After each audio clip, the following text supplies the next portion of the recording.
Yanzu idan ɗanka ya tambayi ka wa ya halicci Allah, da Allah kada ka banzatar da wannan tambayar, domin a wannan zamanin akwai mutane da yawa da irin aƙidu daban-daban. Akwai atheists masu aƙidar ba Allah, da kuma masu sa shakku a zukata, da masu son rikitar da zukatan mutane. Suna jiran ɗan ƙaramin dama ne domin su jefa tunani cikin zuciyar yaro.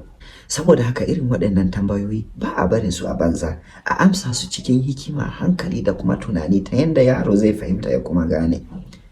Yanzu bari in baku misali mai sauƙi wanda yaro zai iya fahimta. Yanzu bari mu ɗauki video game ko kuma game da ake wasa da shi a wayoyi ko TV ko kwamfuta ko kuma PS da sauransu.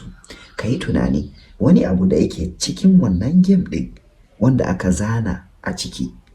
Za gan shi yana gudu, yana cin abinci, yana tsalle, yana yaƙi, yana bincike. Sai wata rana kawai ya ce, wa ya ƙirƙiri wannan game ɗin? Shin amsar tana cikin wannan game ɗin? Me yasa?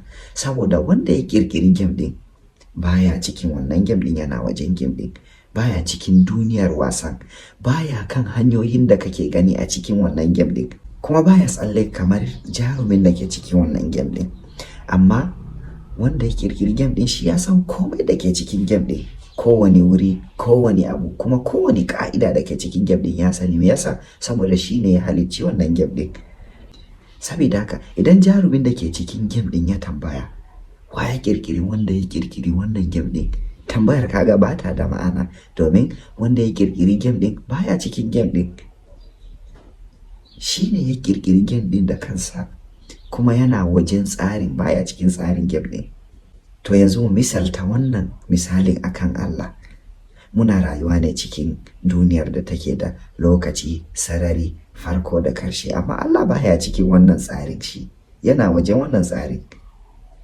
Shi ne ya ƙirƙiri wannan tsarin, shi ya halicci lokaci, ya halicci sarari, ya halicci dukkan abun da yake cikin duniyar da abun da yake faruwa a cikinta. Kaga dole ne ya san abun da ke cikin duniyar, ya san kowane ƙa'ida, kowane tsari da ke cikin game ɗin.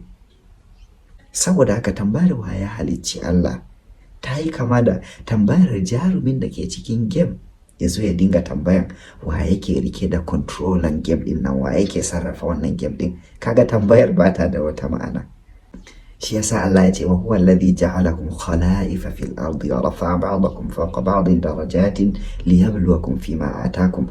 Allah shine ya sanya ku khalifofi a bayan kasa, sannan ya daga darajan ku sashe kan sashe. Wannan yafi wannan daraja iri kaza, wannan yafi wannan daraja iri kaza. Allah ce liyabluwakum fima atakum,